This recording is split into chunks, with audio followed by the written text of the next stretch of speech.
Session is hereby called to order. The chair requests the Honorable Member of Parliament, Sheikh Ibrahim Ali, to lead the chamber in the opening prayer.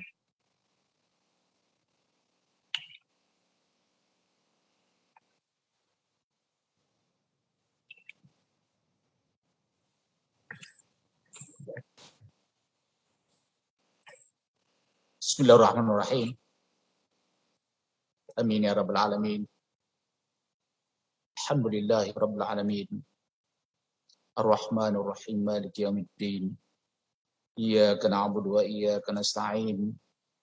Ihdinas siratal mustaqim. Siratal ladzina an'amta 'alaihim ghairil maghdubi 'alaihim waladdallin. Amin. Allahumma waffiqna Allah lima tuhibbu wa tarda. Allahumma baligh muradana ya Allah ya Rahman ya Rahim ya Arhamar Rahimin. Allahumma la taj'al ad-dunya akbar hammina wa la mablagha ilmina ya Allah. Allahumma aslih lana dinana alladhi huwa ismatu amrina wa aslih lana dunyana allati fiha ma'ashuna wa aslih lana akhiratana allati la yamaduna ya Allah. Allahumma rabbana atina fid dunya hasanah wa fil akhirati hasanah wa qina adhaban nar. Sallallahu ala sayyidina Muhammad wa ala alihi wa sahbihi wa sallam bi rahmatika ya arhamar rahimin. Walhamdulillahi rabbil alamin.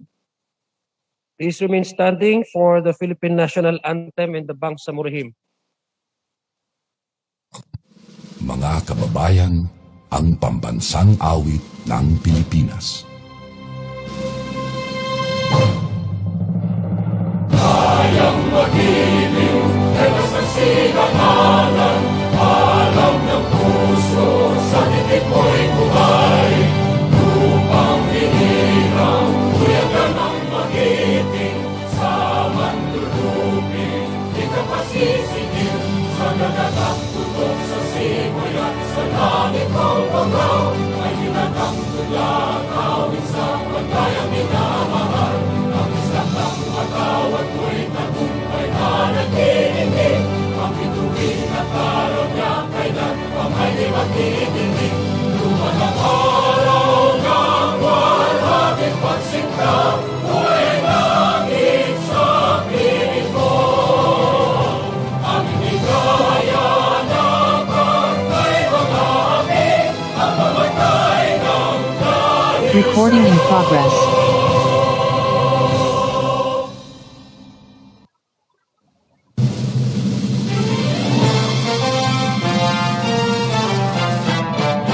Simula hanggang ngayon, isa ang naging layon. Magkaisa at makulong, karitingan ay marugtong.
Secretariat. Please proceed with the roll call. The honorable members of the Parliament, the Honorable Abbas Present. Abbas Haro, Present. Abbas Yurkane, Abbas Basit Sari, Abu Majid, Present. Adiyaw Jawar Rahman Alonso, Present. Ahang Abdullah, Present. Alamiya Laisa, Present. Alauddin Faiz, Ali Ibrahim, Ali Lanang Jr., Ali Edi Mapag, Ali El Cesar, Ambuluto Suarto, Ampatuan Baitan, Anayating Susana, Asmawi El Muslim, Balindong Ali Pangalian, Bara Hamid Aminuddin, Present. Basman Anna Tarhata, Present. Burahan Abraham, Kandao Bay Maleha, Present. Nandamon Latif Maysara, Present. Present. Niamla Musa, Present. Dipatuan Saprula, Present. Ibrahim Ahod, Ismail Haji Abdul Aziz, Present. Gayak Abdullah, Present. Gera Edward, Asim Abdullah, Present. Hasan Atimil, Present. Iqbal Moger, Ismail Rasul, Present. Yajuri Raisa, Present. Jakilan Muslimin, Present. Karon Bainon, Lidasan Mussolini, Loong Don Mustafa, Present. Lorena Jose Ribani, Present. Makako Abdurrauf, Makapar Abdullah, Makaraya Jamel, Makasalo Marjani, Manguda Dato Kadafe, Mantawil Malik, Present. Mastura Dato Tukaw, Present. Mastura Siti Shahara, Mawali Lamil Bahar, Present. Mittimbang Dato Mitpantaw, Mitmog Rasul, Present. Mujahid Abdul Muhsin, Present. Munoz Hussain, Uranon Suaid, Pakasa Mabayda, Present. Pak Abdul Wahab, Pangandaman Nabila Margarita, Present. Ramos Diamila, Present. Rimbang Edrisa Nasser, Sakar Madayaw, Salendab Said, Sali Al-Said, Saliga Romeo, Salik Ali, Sangki Ali, Sani Punduma, Present. Satar Alzad, Present. Sema Omar Yasser, Present. Sema Romeo, Sheikh Said, Present. Silongan Aida, Present. Sulaiman Ali, Present. Tago Paisalin, Present. Tan Nabil, Present. Uja Sahi, Ulama Melanio, Usman Safar, Jacob Muhammad, UAK Narciso, Mastura City Sihara.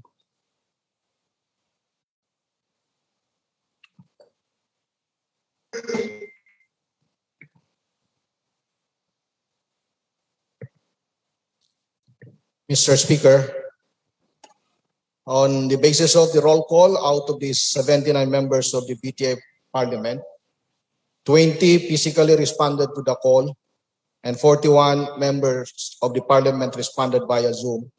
Mr. Speaker, we have a total of 61 members of the Parliament responded both physical and virtual. We therefore certify, Mr. Speaker, that there is presence of quorum. With 61 members responded to the roll, constituting a quorum, as certified by the Secretary General, the Parliament will now proceed with the conduct of its official business. Before the Chair recognizes the Majority Leader, there are individuals in the plenary that the Chair wishes to acknowledge. These individuals are here observing the session in relation to the training they are conducting to help and provide technical assistance for our Parliament Secretariat. I'd like to welcome to the Parliament of the Bangsamoro people the Senior Consultant of Subatra EU, Mr. Dudi Dimalibot, with his staff, Ms. Kate Luis Lubinaria and Ms. Grisel Adrian. Would like to thank them for extending to the Parliament the assistance that we need. These individuals may we be raised and be acknowledged. Welcome to the Parliament of Bangsamoro people. We recognize now the distinguished Majority Leader, MP Attorney Lanang Ali Jr. Bismillahirrahmanirrahim.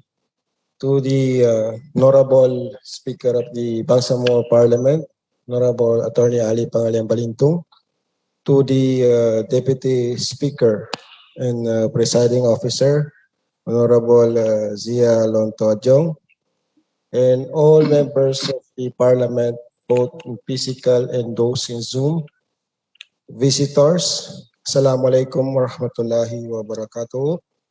Today, Mr. Speaker, we are on item number 6, reading and approval of journal of the previous session. Mr. Speaker, I move to dispense with the reading of journal number 48 of the previous session, and I further move for the approval of this, Mr. Speaker.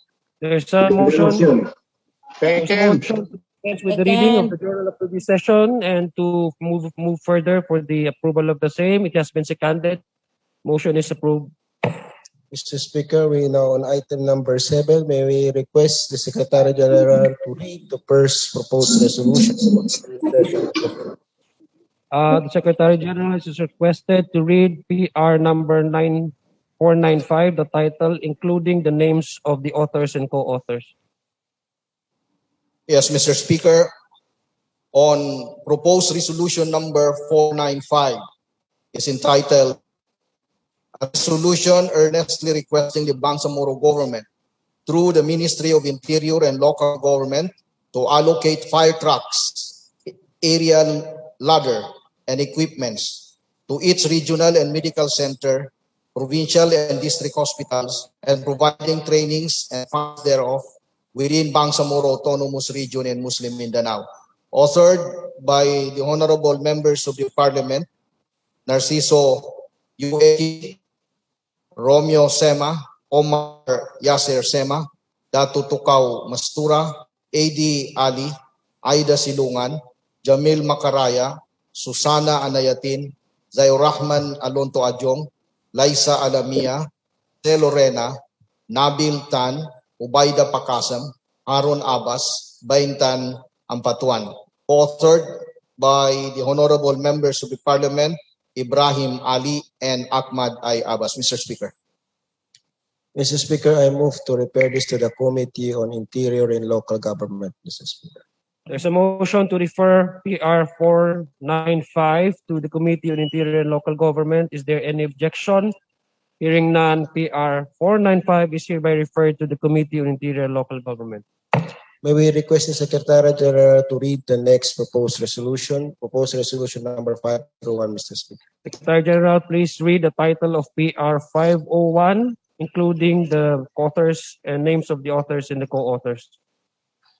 Mr. Speaker, on the second proposed resolution is proposed resolution number 501, entitled Resolution Requesting the Senate of the Philippines to pass the Senate Bill number 195, otherwise providing monetary compensation for the loss or destruction of residential, cultural, commercial structures and other properties in the main affected area and the Greater Marawi area during the siege of 2017, appropriating funds therefore and for other purposes, and complement the House of Representatives of the Philippines version of the same measure.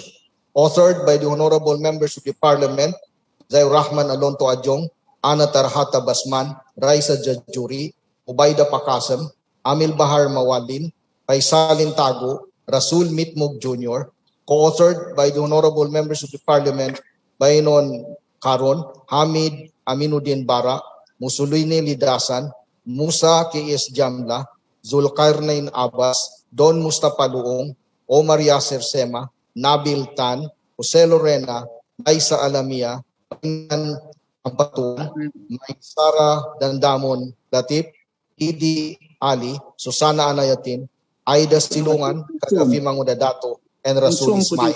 Speaker. Mr. Speaker, 1 minute suspension. Suspended.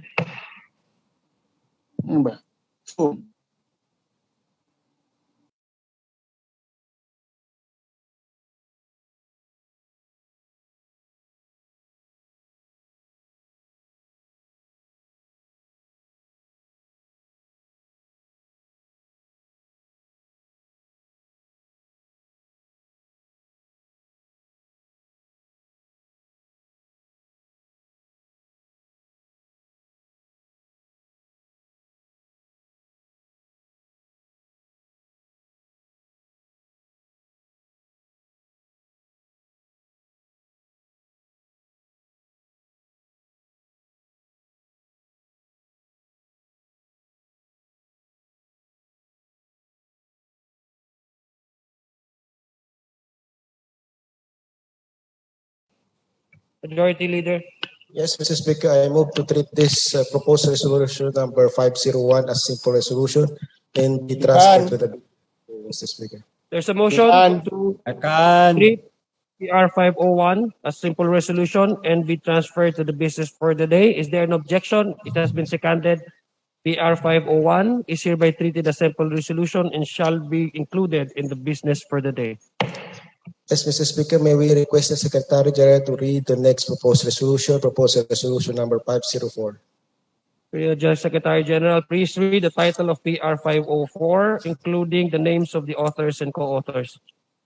Mr. Speaker, on proposed resolution number 504 is entitled A Resolution Requesting the Ministry of Basic, Higher and Technical Education to apprise the Bangsamoro Transition Authority, Parliament of the current state of education in the Bangsamoro region, authored by the honorable members of the Parliament, Baintan Alilampatuan, Suharto Ambulutu, co-authored by the honorable members of the Parliament, Amil Bahar Mawalil, Laisa Alamia, Musa, Laisa Alamia, and Don Mustafa Along, Mr. Speaker. Mr. Speaker, I move to refer this to the Committee on Basic, Higher and Technical Education, Mr. Speaker. There's a motion to refer PR 504 to the Committee on Basic and Higher Technical Education. Any objection? Hearing none, PR 504 is hereby referred to the said committee.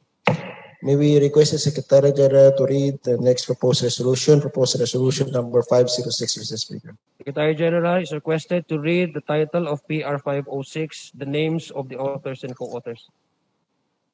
Mr. Speaker, proposed resolution number 506 is entitled Resolution Requesting the Philippine Statistics Authority to apprise the Bangsamoro Transition Authority regarding the result of the 2020 household survey and the latest poverty-related statistics, authored by the Honorable Member of the Parliament, Maintan Adil Ampatuan, authored by the Honorable Members of the Parliament, Liza Alamia, Amir Bahar Mawalil, Rasul Mitmug Jr., Suharto Ambuluto, and Don Mustafa, Mr. Speaker. Mr. Speaker, I move to refer this to the Committee on Rules for further discussion, Mr. Speaker. There's a motion to refer PR 506 to the Committee on Rules. Mr. Speaker, Is there any objection? Yes, Mr. is that an Speaker. objection? Yes, what's the pleasure of the gentleman from Tamparan Taraka, MP Rizal Tago? with due respect to the majority floor leader, Mr. Speaker, in view of the urgency of the resolution, Mr. Speaker, I think we can treat this as simple resolution. Because it's only a matter of request to the Philippine Statistics Authority, Mr. Speaker. Wala na, it's not Second the motion. It is not a double issue yung request, Mr. Speaker. Clarify me, Yes. Mr. Speaker. Yes, Mr. Speaker.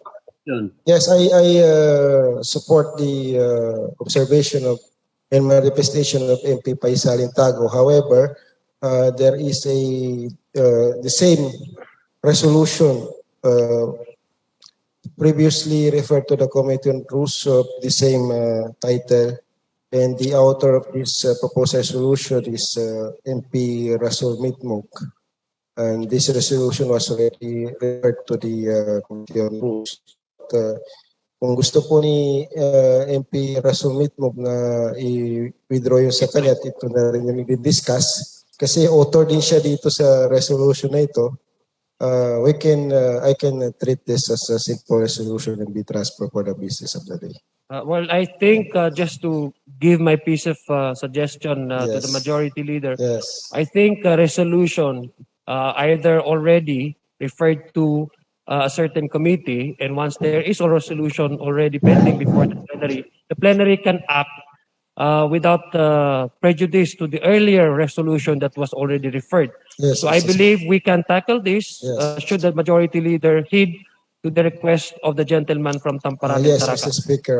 So will the majority leader convert that into formal motion so we can finish this and refer this if the majority leader wants to treat this simple resolution? Can he, the majority leader, can he MP, convert this into formal motion? Mr. Speaker, MP Ramos. MP Ramos, Mr. Speaker. MP Ramos, you're recognized. Yes, just a clarification. I'd like to ask the author if she is referring to the PSA or the PSA BARM.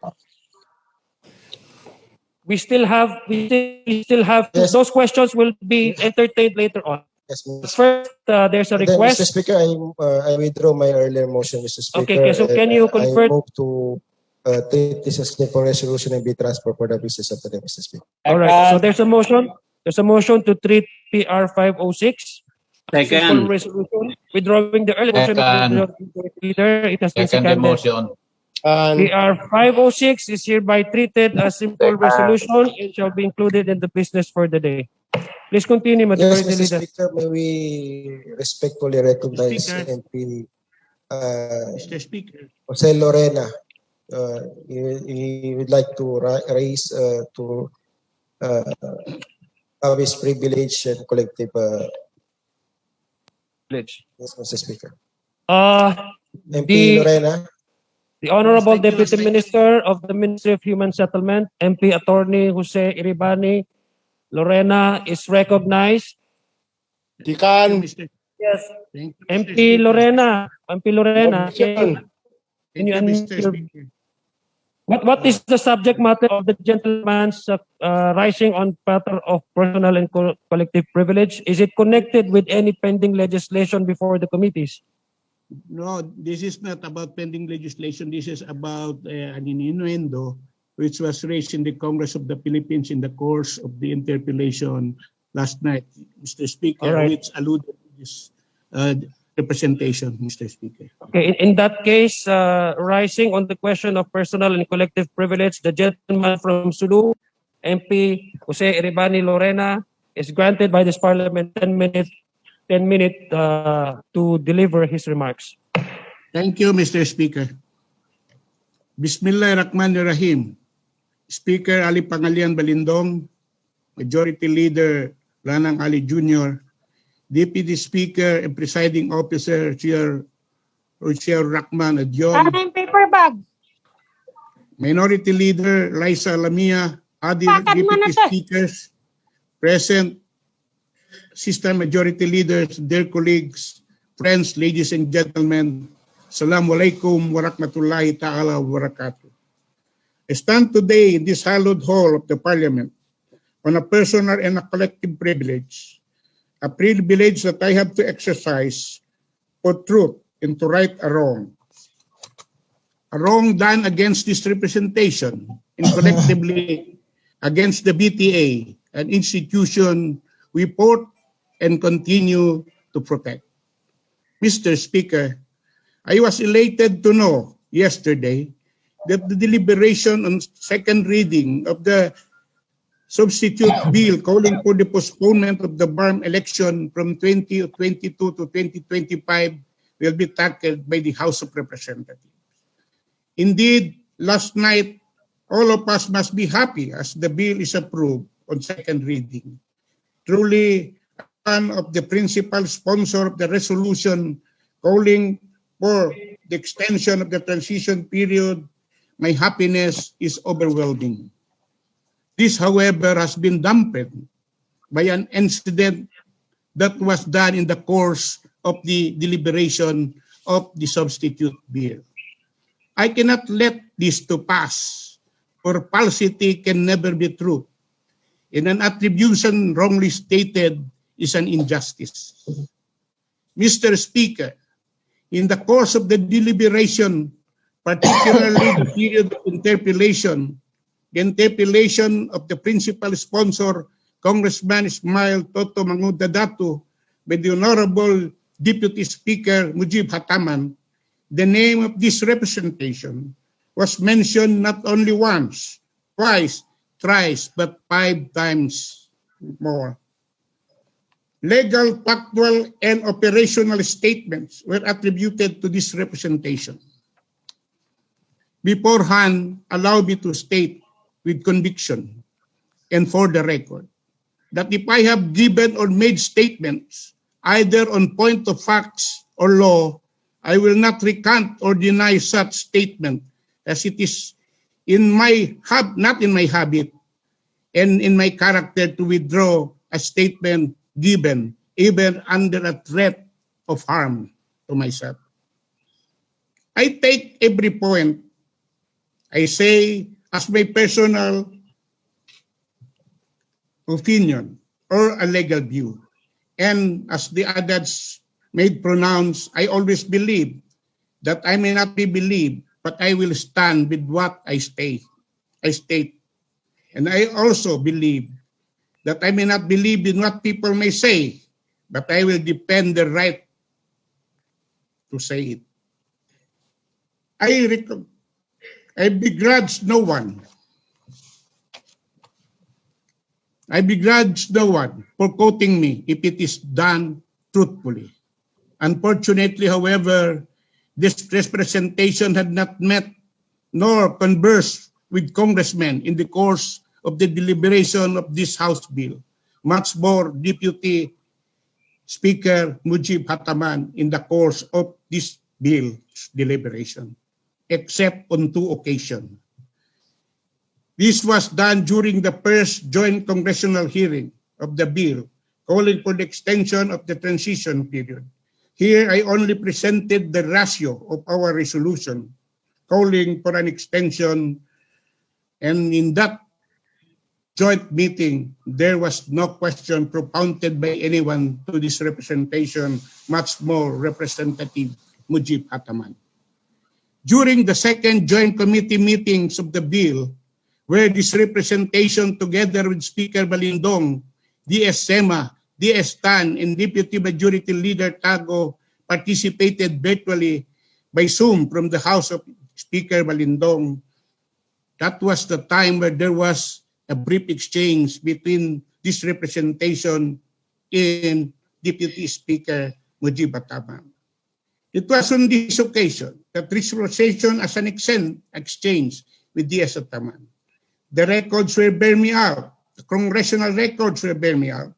That in the course of the interpellation of the Honorable Khalid Dimaporo, the Honorable D.S. Ataman requested to interject in point blank as a matter of law, ask this representation to explain the import of Section 3, Article 16, particularly the provision which states, provided that until the above-mentioned law are enacted, the Muslim Mindanao Act 25, otherwise known as the Autonomous Region in Muslim Mindanao Local Government Code, in subsisting laws, Parliament, we cannot use MMA Act 25 and other election laws as basis for the conduct of election, as MMA Act 25 and other subsisting election laws had not provided for the modalities, procedure, and mechanism for the election of district representative, much more political party representation in the Parliament and reserve and sectoral representation. There rarely is a need for an electoral code to be passed by the BTA to define all this. This is the only conversation I have with the Honorable Speaker Hatman. Outside from this exchange, I have not met him personally, and neither had I talked to him by phone or other means of communication, especially on issues relative to the BTA work. Had the Honorable Deputy Speaker of Congress requested for my view and opinion, I would have gladly responded positively. Unfortunately, we have not met, he had not done so, and neither had I voluntarily communicated an information to him. Attributions, therefore, statements to men when he had not secured any from me, or even accidental meeting with me, is indeed pure and simple dishonesty. In law, putting words of attribution without basis and making it appear that it was made by a person attributed is dishonesty. And putting it as part of the record is falsification. This is so, especially if it is poured forward in a public document. Nonetheless, I am stating this to clear the air. And put on record that I have not met, communicated, or given any information whatsoever on BTA operation to Deputy Speaker Mujib Hataman as she alleged. Finally, I really don't know the intent of DFA not giving those statements to me, despite the fact that we have not met and we have not conversed. I hope it is good, but goodness is in the heart. I cannot truly fathom why he has to mention my name despite the true facts that we have not conversed except in that second session of the Joint Committee on the bill. But let this speech attest to my denial of D.S. Mujib Hataman's statements attributed to me in the course of the interpellation of D.S. Hataman on the principal author, the Honorable Congressman Toto Mangudato. Wabillahi taufiq wal hidayah. Wassalamualaikum warahmatullahi ta'ala wabarakatuh. Thank you, Mr. Speaker. Thank you, Majority Leader. We thank MP Lorena for his manifestation, his remarks. What is the pleasure of the Majority Leader in relation to this privileged speech? Mr. Speaker, I move to treat the privileged speech of MP Lorena as a communication, Mr. Speaker. So there's a motion that the privileged speech of MP Lorena shall be converted into a communication piece and to be addressed to the House of Representatives. Is that the pleasure of the Majority Leader? Yes, Mr. Speaker. Any objection to the motion cited? Mr. Speaker, I will be submitting this written, personal, and collective speech so that it can be forwarded to the House of Representatives. Thank you, Mr. Speaker. That is, in fact, Your Honor, that is, in fact, the intention of the motion of the Majority Leader to forward this privileged speech of the gentleman from Sulu to the House of Representatives to make an appropriate action and correction, should there be any correction needed. Again, there's a motion that the privileged speech of MP Lorena will be converted into a communication piece that would be forwarded, and it will be forwarded to the House of Representatives. Is there any objection to that motion? Hearing none, motion approved. We ask MP Lorena to please provide the Secretariat a copy of your speech so that would become an attachment. I will to do the that, Mr. Speaker. We will send to the I will House do of that, Mr. Representatives. Speaker. Thank you. Thank you very much. Thank you very much, Your Honor. Majority Leader. Yes, Mr. Speaker, we proceed to item number 8, first stage appeals. May we General to read the first proposed Parliament bill, BTA Parliament bill. Secretary General, please read the title of BTA Bill number 122 and Yes, the Mr. Speaker. authors, names of the authors and co-authors. Yes, Mr. Speaker. On the first stage of bills, we have BTA Parliament Bill number 122, entitled An Act Granting Permanent Status for Non-Licensure Exam for Teachers let passers under the certain conditions who have rendered at least 10 years of efficient service to the region and for other purposes. Authored by the honorable members of the Parliament, Zair Rahman Alonto Adjong, Abdurrauf Makakwa, Edward Guerra, and Abdullah Hatim, Mr. Speaker. Majority Mr. Leader. Speaker, this is a private member bill, and any members of the Parliament who signify their interests as co-authors of this particular Parliament bill, Mr. Speaker, there is a piece of paper together with the other documents from the Parliament, and just write their name, Mr. Speaker, so that the Secretariat may recognize them as co-authors, Mr. Speaker. Any members who wish to signify their intention to be co-author, please fill up the forms given to you and then submit that to the Secretariat. Yes, Majority Mr. Leader Speaker. shall proceed. Yes, Mr. Speaker, we proceed to first stage of bill number 2. May we request the Secretary General to read the first proposed, the second Parliament bill, Mr. Speaker. Secretary General, please read the title of BTA Parliament Bill 124, including the names of the authors and co-authors.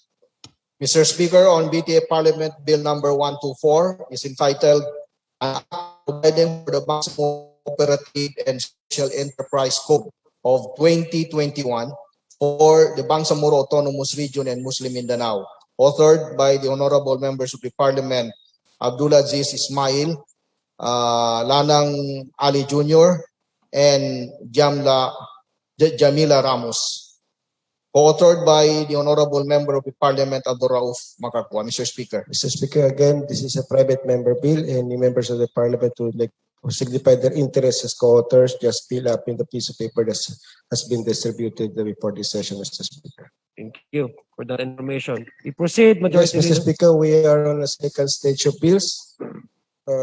However, upon consultation with the principal author, MP Romeo Sermo, Mr. Speaker, he requests that this Parliament bill be deferred for another day, Mr. Speaker. So I move to defer the consideration of second stage bill of BTA Parliament Bill number 66, Mr. Speaker. Upon the request of the proponent. Yes, Mr. Speaker. Okay, there's a motion to defer the discussion, the appreciation of BTA Bill Parliament number 66 under second stage of bills. Is there any objection to that motion? Hearing none, the motion is hereby approved. Yes, Mr. Speaker, on this day, on the first, on the resolution number 501, proposed resolution number 501, Mr. Speaker. We are on item number 12. I move, Mr. Speaker, to recognize first the principal authors if they want to give a preliminary statement on this particular resolution, Mr. Speaker. There are principal authors who are also joining us online. Yes. If leaders so allow them to say their piece before we tackle this prepares resolution, then we will recognize one of them, perhaps. Yes, Mr. Speaker. So any of the authors who are online may say few remarks before we open the period of debate and interpellation.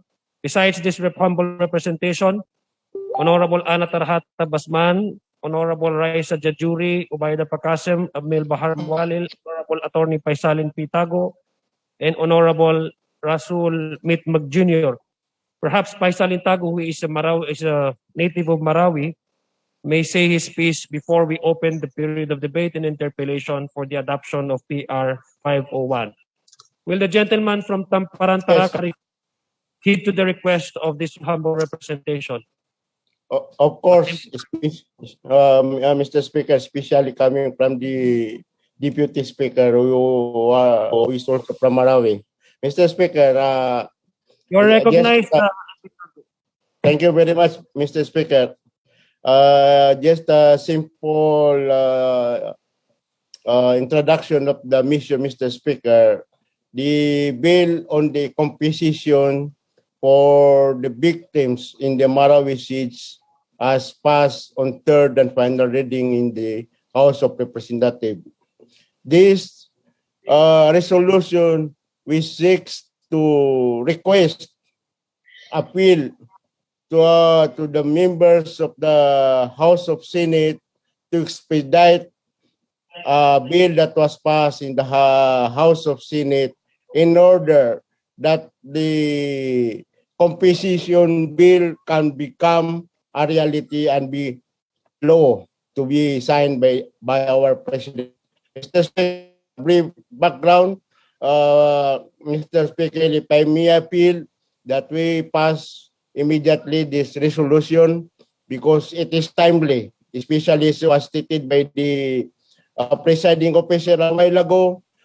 Senator Bato will be going to Marawi to conduct a public hearing or consultation with regards to the composition bill.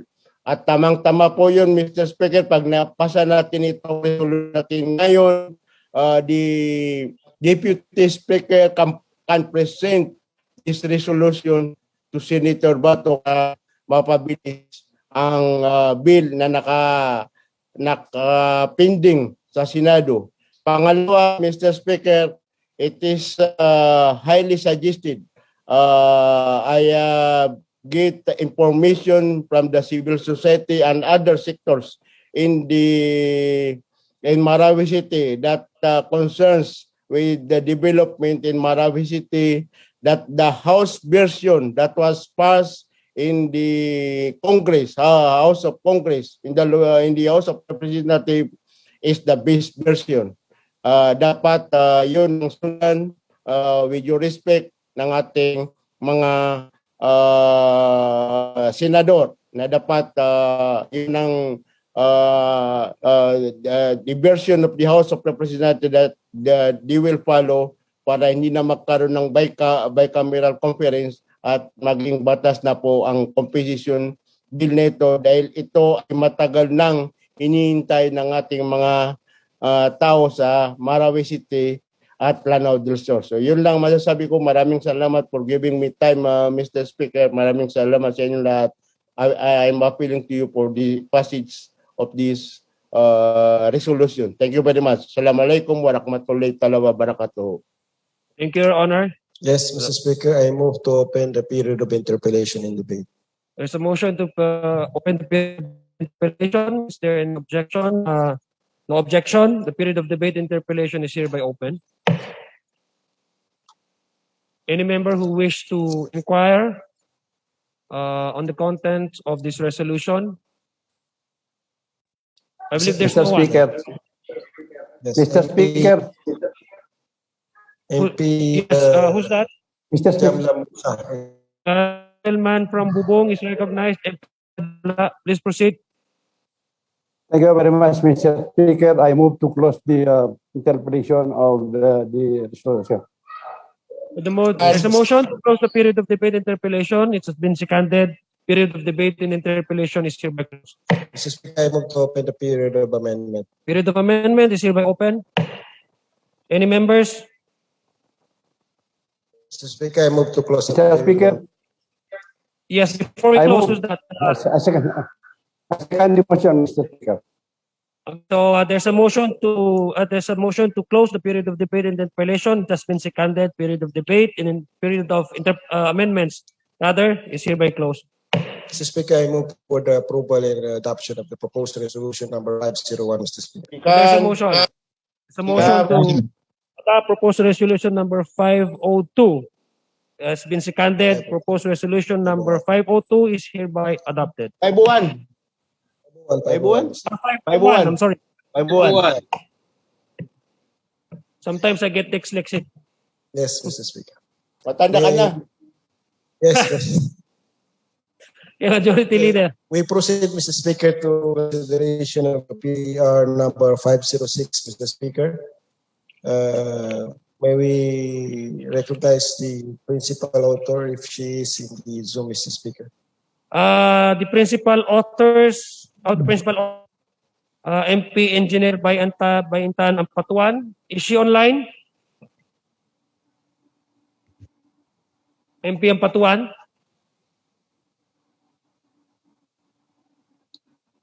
Mr. Speaker. Yes, what's the pleasure of the gentleman from Bayabaw? I think the major army author, Mambay, is still not online, but the other authors are present. I'm sorry, we didn't hear you clearly. Can you? Yes. I think she's not yet online, but the other authors of the resolution are present, Mr. Speaker. Will you allow the co-authors to perhaps speak on behalf of one? Maybe when we open the period of debate and interpellation.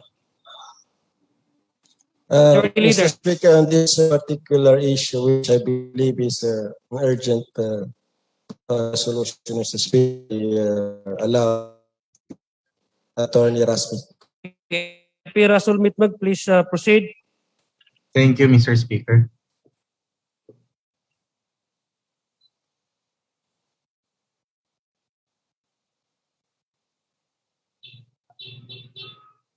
Mr. Speaker, are there interpellations? If you may we know, Mr. Speaker, if the Honorable MP would like to have a preliminary statement on this particular resolution, Mr. Speaker. I believe he also the title resolution. May we respectfully recognize him, Mr. Speaker. Mr. Speaker. MP Ras, you have the floor. Yes, thank you, Mr. Speaker. Mr. Speaker, this resolution is made actually for us to know the statistics, to have a better grasp on data in relation to housing and those data that we requested in relation to the PSP.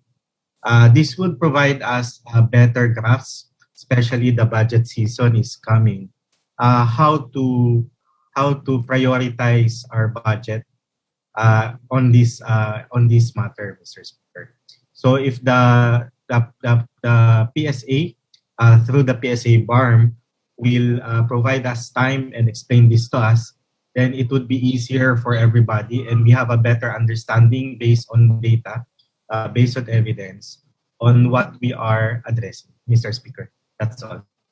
Thank you, Your Honor. Majority Leader. Yes, Mr. Speaker, I move to open the period of debate and interpellation. Period of debate and interpellation is hereby open.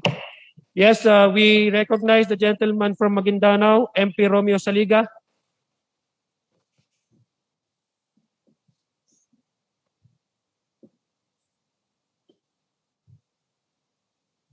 Thank you, Mr.